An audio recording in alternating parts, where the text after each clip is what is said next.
안녕하세요. 이번 시간에는 인간의 타락과 진화 2장에 있는 내용을 같이 나누어 보고자 합니다. 지난 시간 1장에서는 생물학 입장에서 말하는 인간의 진화에 대해서 다루고 있고요. 오늘 2장에서는 기독교 역사에서 진화를 어떻게 봤는지와 더불어 이 저자의 이야기를 나누고 있고요. 그리고 3장에는 이 타락에 대한 철학적인 베이스까지 해서 1장, 2장, 3장은 일부로 묶여 있어서 문제 제기에 대한 부분입니다. 예, 2장의 저자는 셀리아 딘 드라먼드라고 하는 분이고, 전 이제 유럽 학회에서도 이분을 뵙고 했었습니다. 이분의 양력을 간단히 설명해 드리면, 이제 옥스퍼드 대학의 현재 교수로 있습니다. 네, 이 책이 나올 때는 2019년에 지금 번역되어 나왔고요. 그래서 노트르담 대학교 신학과 교수로 설명이 되어 있는데, 이제 19년부터는 이제 옥스퍼드 대학으로 옮기셨고, 캠피언 홀이라고 하는 예수회 에 속해 있는 그 대학에서 신학을 가르치고 계십니다. 생태학, 인류학, 유전학, 진화 등을 포함한 자연과학과 신학의 관계를 연구하는 것이 이제 이분의 주된 관심 분야이고요. 캠브리지 대학에서 자연과학으로 학사를 받고 리딩 대학에서 식물생리학, 다른 말로 생태학이라고도 말할 수 있는 식물생리학으로 인해서 박사를 받았습니다. 그리고 맨체스터 대학에 가셔서 신학을 다시 학부부터 공부하셨고 이제 박사까지 조직신학 분야로 신학 박사까지 그래서 생태학 박사이시면서 동시에 조직신학 박사이기도 하십니다. 예, 25권의 책, 물론 공저도 포함이겠죠. 그리고 200여 편이 넘는 학술 논문들을 출간 및 편집하셨고요. 대표적인 단독 저서로는 이러한 책들이 있습니다. 예, 이 책에서 앞에 먼저 카톨릭에서 이분이 그 전통, 예수의 전통에 속해 있다 보니까 어떻게 진화를 이해해 왔는지를 얘기를 하고 있는데요. 이 부분을 다루다가 제가 보다 자세한 설명이 필요할 것 같아서 이 부분은 다른 영상으로 제작해 놨습니다. 여기 위에를 클릭하셔서 그 영상을 보시면 되겠습니다. 이 책에 나와 있는 내용을 바탕으로 이 영상에서는 이 부분은 간략하게 설명하고 넘어가도록 하겠습니다.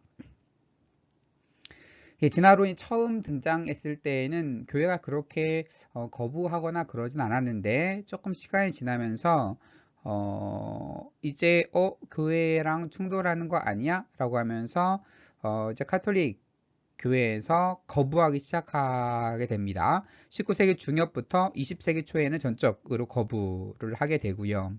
그리고 1909년 교황청 성서위원회는 창세기 1장부터 3장은 역사적인 진리라는 그런 성명서를 발표하기도 합니다. 그렇지만 조금씩 분위기가 바뀌어 가요. 그래서 이제 비오 12세의 비오 15세의 때에 1950년에 후마니 제네리스 번역하자면 뭐 인간종, 뭐 인류 이렇게 번역이 되겠네요. 후마니 제네리스를 발표하는데 그 내용은 이렇습니다. 신자들은 아담 이후에 이 땅 위의 모든 인간이 최초 조상인 아담에게서 자연적인 출생을 통해 생겨나지 않는 참 인간이 존재했다거나 아담이 특정한 수의 최초의 조상을 대표한다고 주장하는 견해들을 받아들일 수가 없다. 요약하면 결국 아담이 하나의 대표적인 인물이라거나 아담으로부터 출생하지 않은 사람이 있다거나 하는 건 받아들일 수 없다. 그러니까 결국 그런 거죠. 이 후만 제네리스는 진화론을 어느 정도 수용을 하지만 인간의 진화에 대해서 부분이나 아니면 이제 영혼이나 그 원죄 문제에 대해서는 양보할 수 없다. 그래서 진화론을 어느 정도 수용하지만 그것은 인간의 어쨌든 육체에 대한 부분에 한해서만 수용하는 거고, 영적인 부분, 영혼이나 그 원죄 교리 이런 거는 지켜져야 한다라는 그런 입장이었습니다. 그래서 카톨릭 신앙은 우리에게 영혼은 하나님이 직접적으로 창조하신 것이라고 믿도록 명한다.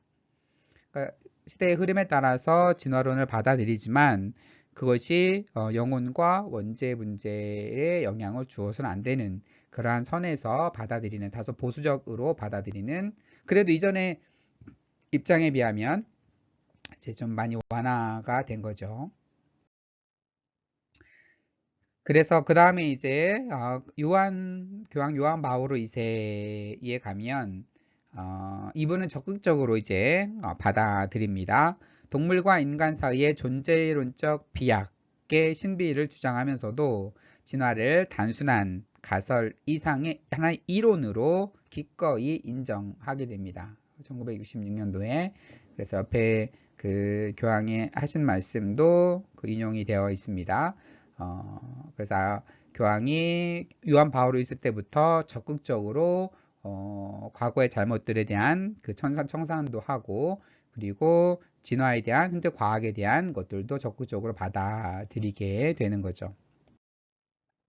그리고 현재의 프란치스코 교황은 굉장히 그 적극적으로 진화를 받아들이는 그런 말씀을 하셨어요. 읽어보면, 우리는 창조에 관한 이야기를 읽을 때 하나님이 전능한 마술 지팡이를 갖춘 마술사라고 상상할 위험이 있습니다. 그러나 그것은 사실이 아니었습니다. 하나님은 존재자들을 창조하셨고 그것들이 발전하여 그 충만함에 이르도록 각자에게 허락하신 내적인 법칙에 따라 발전하게 하셨습니다. 이게 바로 진화를 말하는 거죠. 그분은 우주의 존재자들에게 자신의 지속적인 임재를 보증하시고 모든 실제를 생명을 주시는 동시에 그들에게 자율권을 주셨습니다.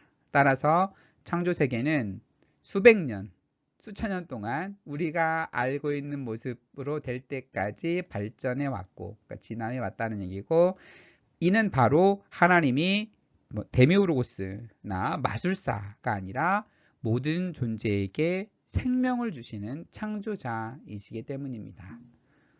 그래서 2014년에 이제 이런 발표, 거의 이제 진화론을 적극적으로 다 수용하면서 그 수용하는 것이 이제 가톨릭 신앙과 전혀 문제가 될 것이 없음을 얘기하고 있는 거죠. 그렇다면 이제 진화를 받아들이게 되면 항상 문제가 되는 것이 아담은 누구냐부터 원죄는 어떻게 되는 것이냐 하는 그런 문제가 발생하게 되는데, 그렇다면 타락에 대해서 다시 한번 우리가 생각을 해보자 라고 하는 겁니다. 그래서 잭 마운이라고 하는 학자는 원죄에 대한 교리서의 해석이 1차적으로 로마서 5장 12절에 대한 아우구스티누스의 잘못된 해석에서 기인했다고 보면서 원죄, 타락에 대한 그런 것들을 이제 마호니는 이제 거부합니다. 그래서 아우구스티누스는 어떻게 주장을 했냐면, 원죄가 모방을 통해서 전달된다라기보다, 모방이라는 것은 그러니까 죄를 반복적으로 본대로 저질러서 전달된다기보다는 성욕과 생식을 통해 전달된다. 그래서 이제 정자를 통해서 아버지로서 아들로서 생물학적으로 전달된다라는 그런 주장을 하게 된 거죠. 그래서 로마서 5장 12절을 이제 아구스티누스가 어떻게 잘못 해석했냐에 대한 내용은 창조의 본성에 자세하게 나와 있고, 그 영상도 위에 링크 해 드릴 테니까 참고해 주시면 감사하겠습니다. 간략하게만 설명을 하면, 로마서 5장 12절이 당시에 아우구스티누스가 읽을 때에는 이제 라틴어로 번역된 성경으로 읽고 거기에 대한 사상들을 펼쳐갔는데, 그 라틴어 성경이 오역이 있었던 거죠. 그래서 그 헬라어 성경 원문에 가보면 그런 뜻이 아닌데, 바울이 했던 얘기는 뭐냐면, 바울은 모든 사람들이 죽음에 이르게 되었다. 어떻게 해서 죽음에 이르게 되었냐고 하면, 모든 사람들이 죄를 지었기 때문에, 영어식으로 말하면 because, 접속사가 because로 연결이 되는데, 그것이 당시 잘못된 성경에는 영어식으로 말하면 in whom으로 인용이 되면서, 우리가 잘못된 행동을 저질렀기 때문에 죽음에 이르게 된다라고 하면 나의 행동으로 죽음에 이르게 되는 거고, in whom, 그 안에서, 우리가 아담 안에서 죄를 지었기 때문에, 죄를 지어서라고 이해를 하게 되면, 그 아담이 죄를 지을 때 내가 아담 안에 있었기 때문에 나는 아담의 죄를 그대로 물려받게 되는 거죠. 그래서 바울은 아담처럼 우리도 죄를 짓기 때문에 죽음에 이르게 된 것이다 라는 얘기를 한 것인데, 그 라틴어 성경에는 잘못 오역이 되어 있었고, 그것을 보고 이제 아우구스티누스가 원제로를 전개를 했고, 지금 우리 성경에는 제대로 잘 번역이 되어 있습니다. 구체적인 이에 대한 내용은 다른 제가 설명하는 영상에서 참고해 주시면 되겠습니다. 이제 신학자들은 시간이 지나면 시대에 뒤떨어질 수도 있는 과학 이론들에 대해서 어느 정도 답변하기 위해 노력해야 될까에 대한 고민, 이거에 대한 질문을 이 저자가 하고 있습니다. 신학과 과학이 적절한 관계를 맺으면 과학과 신학 모두에 풍요로워집니다. 이제 과학은 때가 되면 변하기도 하죠. 물론 지금 엄밀하게 짜여진 과학 법칙들이 급격하게 변할 가능성은 상당히 적지만, 그래도 그 시대에 따라서 더 많은 증거들이나 이것이 나오면 약간씩 수정되기도 합니다. 신학도 마찬가지죠. 세대마다 새롭게 진술될 필요가 있습니다. 기본 성경의 핵심 메시지는 분명하지만 그것이 시대에 적용될 때에 시대마다 새롭게 해석될 여지가 있는 겁니다. 그러면서 이 셀리아 이 저자분께서 어떤 얘기를 하시냐면, 이제 틈새 환경 조성이라는 단어를 가지고 이야기를 이어갑니다. 틈새 환경 조성이 진화적 서사의 일부가 되면 생명은 단순히 자연 선택이라는 걸러내는 기준에 따라 환경에 수동적으로 반응하는 것이 아니라 환경에 능동적으로 영향을 끼치는 것으로 간주된다라고 하는 거죠. 그러니까 자연 선택만을 얘기를 하게 되면 자연에 잘 적응하는 개체만이 살아남는 그러한 식으로 진화해 간다라고 얘기를 할 수 있겠지만, 진화가 그렇게 단순한 문제이냐? 이 생명이라고 하는 것은 단순하게 자연 선택, 자연 적응 혹은 유전자 선택으로만 설명하기에는 너무나 많은 주변의 영향들이 있다고 하는 겁니다. 사람과 사람 사이의 관계, 그리고 사람과 동식물, 이 자연 환경과의 관계, 이 모든 관계 속에서 진화가 일어나는 것이지 어떠한 그 자연 선택이라고 확정할 필요가 없다. 물론 그게 중요한 역할을 하고 있죠. 그렇지만 그뿐만 아니라 틈새에 있는 환경들이 굉장히 많은 영향을 미치고 있다는 겁니다. 그런 것에 포커스를 두면서 이제 이야기를 이어가는 거죠.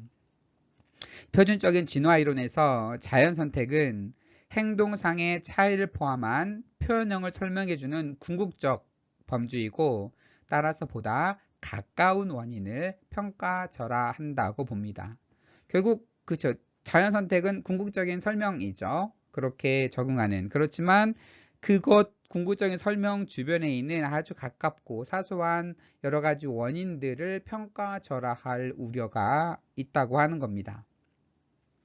틈새 환경 조성은 진화 과정에서 자연 선택과 함께 역동적으로 번갈아 가면서 기능하며 유전학적이고 문화적인 유전뿐만 아니라 생태학적인 유전도 강조하게 됩니다. 그러니까 유전적으로도 영향을 미치고 문화도 다음 세대에 이어져 가게 되는 거죠. 그래서 리처드 도킨스는 이것을 이제 밈이라고 표현을 했죠. 인간에게는 단순한 DNA로만 설명하지 못하는 어떤 문화의 유전, 종교의 유전 이런 것을 이제 밈이라고 설명을 했지만, 어쨌든 생태학적 유전들도 여러 가지 많은 것들도 다 영향을 미치는 그런 관계 속에서 이어져 간다고 하는 겁니다. 그러면 저자는 이제 아담과 하와를 문자 그대로나 타락 이전의 낙원과 같은 상태를 내포한다 라고 생각하지는 않습니다. 땅에서 나온 아담은 이제 그 아담아라고 하는 땅에서 나와서 아담이라는 명칭을 갖는 거죠. 그리고 하와는 이제 생명이라는 단어의 뜻이기 때문에 생명의 근원인 하와는 인류 공동체의 기원과 그 공동체가 실현했을 수 있는 가능성을 상징하는 것이다. 그래서 땅에서 나온 아담, 모든 생명을 상징하는 하와, 이 아담과 하와 이야기는 인류 공동체의 기원과 그 공동체가 실현했을 수 있는 가능성을 상징하는 그런 역할을 하고 있다라고 주장하는 거죠. 이 저자는 에덴 동산 이야기에 존재하는 불멸성을 비유적인 의미로 해석하며 문자적인 한 쌍의 부부를 통해 진화가 전개되어 왔다고 가정할 필요는 없다라고 주장합니다. 그래서 그냥 문자적인 한 쌍에서부터 진화되어 왔다는 그런 얘기를 하려고 아담과 하와 이야기가 기록된 것이 아니라고 하는 거죠. 그렇다면 이 틈새 환경 조성 이론을 고려해서 이 타락을 재해석하면 어떻게 될 것인가 하는 겁니다. 틈새 환경 조성 이론은 다른 종들의 중요성을 받아들이며 다른 종들이 실제로 인간의 도덕성, 비도덕성의 출현에 어떠한 역할을 했다는 주장으로 확대될 수도 있다고 봅니다. 그러니까 단지 자연 선택만이 아니라 그 인간과 인간의 관계, 인간과 동물, 환경의 관계, 실제로 아담과 하와 이야기에는 뱀이 중요하게 등장을 하게 됩니다. 뱀이라고 하는 다른 동물이 등장을 해서 아담과 하와를 유혹해서 그렇게 빠지게, 그러니까 아담과 하와의 도덕성, 이 비도덕성의 출현에 이 동물도 영향을 미치게 되는 거죠. 그러니까 계속 이렇게 다른 동물들, 온 피조물이 같이 이렇게 얽혀 있다고 하는 그러한 주장으로 확대될 수가 있겠죠. 그래서 이제 6세기, 7세기에 사셨던 이제 고백자 막시무스 이분은 공동체의 붕괴가 지닌 핵심적 중요성을 인정했습니다. 여기 그림에 있는 이분입니다. 그래서 구속은 잃어버린 하나됨을 회복하는 것이다. 이 공동체라고 하는 것은 그 기독교 역사에서 굉장히 중요하게 인정되어 왔고, 그리고 그 그리스도를 통한 우리의 구속은 무엇을 의미하냐면 하나됨, 이 깨진 하나됨을 회복하는 것, 이것을 구속이라고 이해했습니다. 아구스티누스는 그러니까 죄의 영향이 공동체적 관계의 해체임을 인정합니다. 사실 아구스티누스는 모든 원죄론의 거의 시초라고 볼 수 있겠고, 원죄가 생식을 통해서 유전된다 뭐 이런 얘기를 해서 이분이 말하는 공동체성의 강조가 사실 다 묻혀버렸어요. 그렇지만 이 아우구스티누스가 했던 말 중에 이런 말이 있습니다. 따라서 아담 자신이 이제 온 지면에 흩어진다. 원래는 하나였지만 그는 타락했고 말하자면 분열되어 그 조각들로 온 땅을 가득 채웠다. 그러나 자비로운 하나님은 사방에서 그 파편들을 모으시고 사랑의 불 속에서 그것들을 별이셔서 깨어지는 것을 하나로 만드셨다. 이 본문만 가지고 보면 아담을 어떻게 이해하냐? 하나의 공동체성으로 이해하고 있는 거죠. 아담의 타락. 그래서 아담이 분열되어 아담의 조각들이 온 땅을 메웠고 하나님께서 그것들을 하나로 뭉쳐가는 것. 이게 바로 구속의 과정인 거죠. 공동체성의 관점에서 아담을 이해하기도 한다는 겁니다. 토마스 아퀴나스는 어떻게 보았냐면 인간을 개인인 동시에 공동체에 속한 존재로 간주할 필요가 있다고 생각하면서 죄가 유전된다라는 것을 인정하기는 했습니다. 인용을 읽어보면 우리는 인간 집단 전체가 하나의 공동체로서 또는 좀 더 정확히 말하면 한 인간의 한 몸으로서 우리의 첫 조상에게서 그들의 본성을 받는다고 생각해야 한다.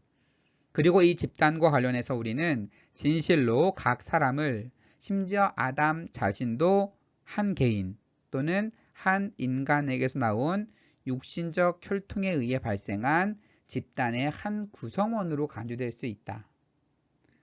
그러니까 어떠한 이제 공동체 입장에서 그 얘기를 하는 거죠. 아담 자신도 한 개인, 한 인간에게서 나온 육신적 혈통에 의해 발생한 하나의 집단의 구성원. 그러니까 온 인류가 하나의 몸, 하나의 구성원이다.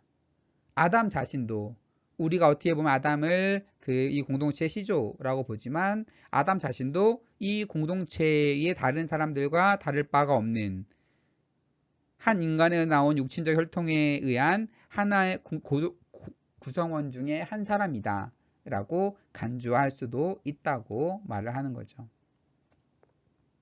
아퀴나스는 원죄 유전이 생물학적으로 이루어진다는 아우구스티누스의 견해에는 동의를 합니다.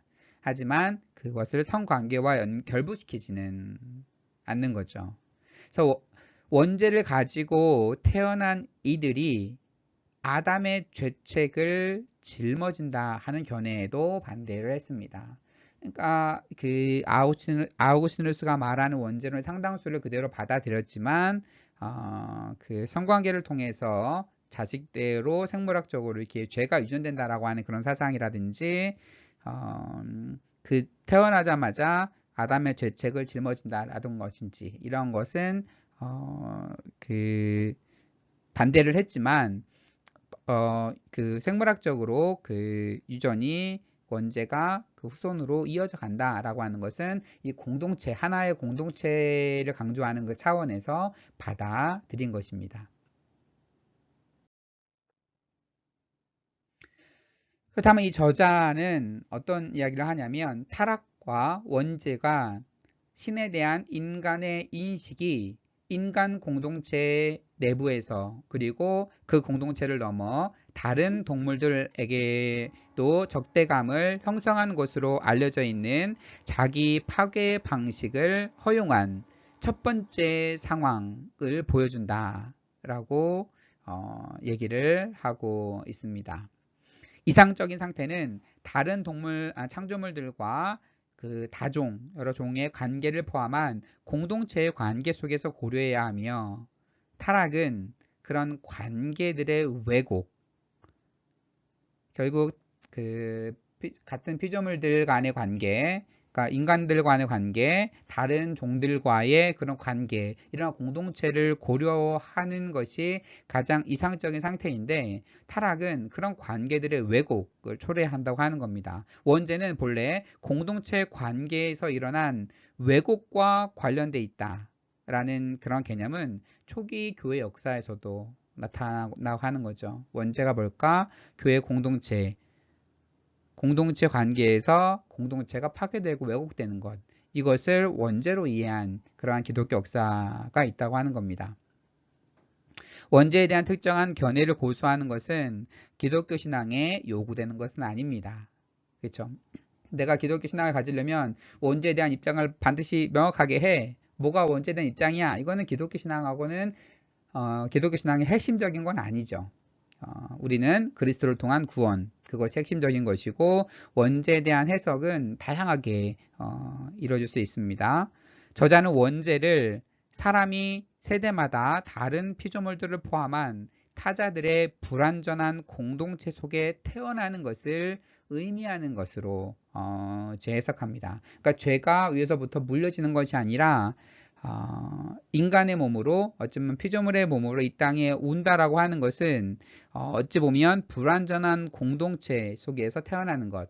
그렇죠? 이 공동체라고 하는 것은 어떠한 영향에 의해서 깨질 수도 있는 것이고 어떤 불안한 공동체 안에서 거기 속하다고 하는 것을 의미한다. 그래서 죄책이 원죄를 통해서 유전된다라기보다는 원죄가 죄인이 되지 않기가 불가능한 왜곡된 사회적 상황을 낳고 있다. 죄는 유전된다는 것이라기보다 이 세상에서 살아가면 이 사회 구조, 이 사회적 상황이 공동체를 해체하는 그러한 상황으로 몰아가기도 하고 결국 죄인이 되지 않게 불가능한 이 왜곡된 이 사회적 상황, 이것이 바로 원죄와 관련이 있다. 이렇게 해석을 하는 겁니다. 그럼 마지막 부분으로 들어와서 그리스도 안에서 모든 사람이 삶을 얻으리라. 초기 교부들은 구속을 죄로 인해 잃어버린 연합을 회복하는 것으로 보았습니다. 이들은 죄가 초월적 이성이라는 높은 지위에서 동물의 본성으로 떨어지는 것, 그래서 그리스도와 연합을 얘기하기도 하고, 그리고 죄가 우리 인간의 그 지위에서부터 동물의 본성으로 떨어진다 라고 하는 이 얘기에는 사실 동물의 본성이 인간의 본성보다 좀 낫다라고 하는 그러한 인식이 있는 거죠. 하지만 이레니우스나 아타나시우스, 가이사랴 바실리오스 등은 동물들에게 인간과 동등한 존재론적 지위를 부여할 것을 주창한 초기의 신학자들이었습니다. 이 오래전에 초기 교부들 가운데에서도 동물들에 대한 이런 존재론적 인간과 동등한 지위, 지위를 부여했다는 것은 정말 놀라운 발상 생각이었던 거죠. 연합은 그리스도 안에서 인간과 모든 표준을 포함해서 번성케 되는 연합입니다. 그래서 억압적인 연합이 아니라 해방적인 연합입니다. 사자와 어린 양이 함께 어울리는 그러한 연합입니다. 그래서 이제 이사야 11장에 보면 사자와 어린 양이 함께 뒹구는 그러한 낙원의 모습, 연합의 모습을 꿈꾸고 있습니다. 그래서 원죄로 인해서 공동체성이 깨져가고 서로 분열하고 서로 죽고 죽이는 그러한 상황 속으로 이어져 오고, 그렇다면 이 원죄 회복, 죄 회복은 뭐냐면 이 공동체성의 회복이다. 공동체성의 회복은 뭐냐? 인간과 동물, 모든 피조물, 하나님 지으신 모든 피조물이 그리스도 안에서 함께 어울리는, 그게 바로 원죄 회복의 모습으로 볼 수 있겠다 하는 겁니다. 칼 라너는 그 로마서 5장 12절에서 바울이 실제로 아담을 이후 세대의 모든 인간이 그의 죄에 참여한 한 사람의 개인으로 생각했을 수도 있다고 봅니다. 하지만 아담의 기원을 과학의 범위 밖에 있는 원시 역사로 명명합니다. 그래서 아담을 어떻게 볼 것이냐에 대해서 아담이 그 한 개인으로 볼 것이냐 아니냐 이에 관계없이 아담이 그 죄의 대표성으로서 해석되고 이해된 것은 분명합니다. 개인적인 것과 집단적인 것의 관계를 고려할 때 라너의 입장에서도 아담은 비유적으로 인류를 대표합니다. 라너는 아담을 그리스도만큼 중요한 인물로 만들려 하지만 역사 이전의 한 인물을 그리스도라는 구체적인 역사적 인물과 쉽게 비교할 수는 없으며, 그리스도의 효과가 역사를 초월하는 한 그것은 아담의 시대와는 다른 방식으로 역사를 초월하게 되겠죠. 그리스도 한 분이 온 세상에 구원을 가져왔고 온 인류를 구원하신다라고 하는 이 명제가 이제 바울이 대치시키기로는 아담 한 사람이 그 죄를 가지고 오고 죄가 퍼졌다라는 식으로 이제 바울이 얘기를 하고 있는데, 그런데 아담이 그 죄를 짓고 타락한 본성이 물려지는 방식과 예수 그리스도께서 온 그 우주 만물을 초월하시는 그분께서 온 인류를 구원하시는 것과 동급으로 놓고 이해할 수는 없다고 하는 거죠. 어쨌든 바울은 바울의 역사성을 인정하던 인정하지 않던 당연히 바울은 하나의 아담은 하나의 대표성을 가진 그러한 인물입니다. 그래서 진화론과의 대화를 통해서 인간, 상호간, 그리고 피조물 간의 관계의 중요성을 보여주고 있다라고 이 책의 결론을 내릴 수가 있겠습니다.